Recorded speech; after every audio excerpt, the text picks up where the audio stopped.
Évangile de Jésus-Christ, selon saint Matthieu, chapitre 26. Lorsque Jésus eut terminé tout ce discours, il s'adressa à ses disciples. Vous savez que la Pâque a lieu dans 2 jours, et que le Fils de l'homme va être livré pour être crucifié. Alors, les grands prêtres et les anciens du peuple se réunirent dans le palais du grand prêtre, qui s'appelait Caïphe. Ils tinrent conseil pour arrêter Jésus par ruse et le faire mourir.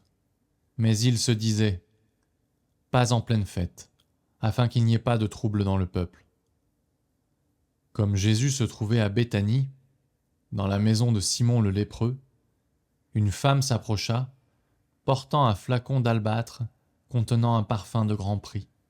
Elle le versa sur la tête de Jésus, qui était à table. Voyant cela, les disciples s'indignèrent en disant « À quoi bon ce gaspillage ? On aurait pu, en effet, vendre ce parfum pour beaucoup d'argent que l'on aurait donné à des pauvres. » Jésus s'en aperçut et leur dit « Pourquoi tourmenter cette femme ? Il est beau, le geste qu'elle a fait à mon égard. Des pauvres, vous en aurez toujours avec vous, mais moi, vous ne m'aurez pas toujours. Si elle a fait cela, si elle a versé ce parfum sur mon corps, c'est en vue de mon ensevelissement. Amen, je vous le dis, partout où cet évangile sera proclamé, dans le monde entier, on racontera aussi, en souvenir d'elle, ce qu'elle vient de faire. » Alors, l'un des 12, nommé Judas Iscariote, se rendit chez les grands prêtres et leur dit « Que voulez-vous me donner si je vous le livre ?» Ils lui remirent 30 pièces d'argent. Et depuis, Judas cherchait une occasion favorable pour le livrer.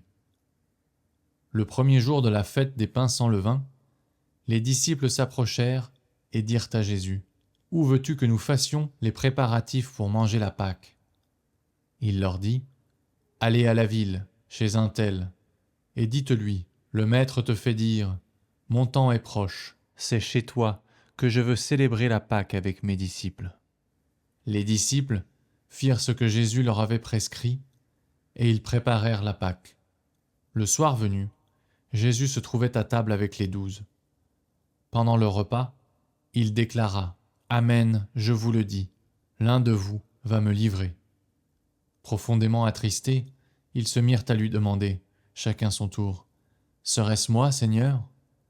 Prenant la parole, il dit, « Celui qui s'est servi au plat en même temps que moi, celui-là va me livrer. Le Fils de l'homme s'en va, comme il est écrit à son sujet. Mais malheureux celui par qui le Fils de l'homme est livré. Il vaudrait mieux pour lui qu'il ne soit pas né cet homme-là. » Judas, celui qui le livrait, prit la parole. « Rabbi, serait-ce moi ?» Jésus lui répond, « C'est toi-même qui l'as dit. » Pendant le repas, Jésus, ayant pris du pain et prononcé la bénédiction, le rompit, et le donnant aux disciples, il dit, « Prenez, mangez, ceci est mon corps. » Puis, ayant pris une coupe et ayant rendu grâce, il la leur donna, en disant, « Buvez-en tous, car ceci est mon sang, le sang de l'alliance, versé pour la multitude en rémission des péchés. Je vous le dis, désormais, je ne boirai plus de ce fruit de la vigne, jusqu'au jour où je le boirai, nouveau, avec vous, dans le royaume de mon Père. » Après avoir chanté les psaumes, ils partirent pour le mont des Oliviers.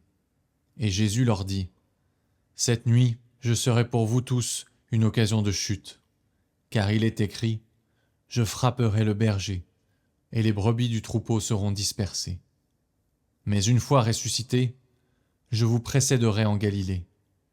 Prenant la parole, Pierre lui dit, « Si tous viennent à tomber à cause de toi, moi, je ne tomberai jamais. » Jésus lui répondit, « Amen, je te le dis, cette nuit même, avant que le coq chante, tu m'auras renié 3 fois. » Pierre lui dit, « Même si je dois mourir avec toi, je ne te renierai pas. » Et tous les disciples dirent de même.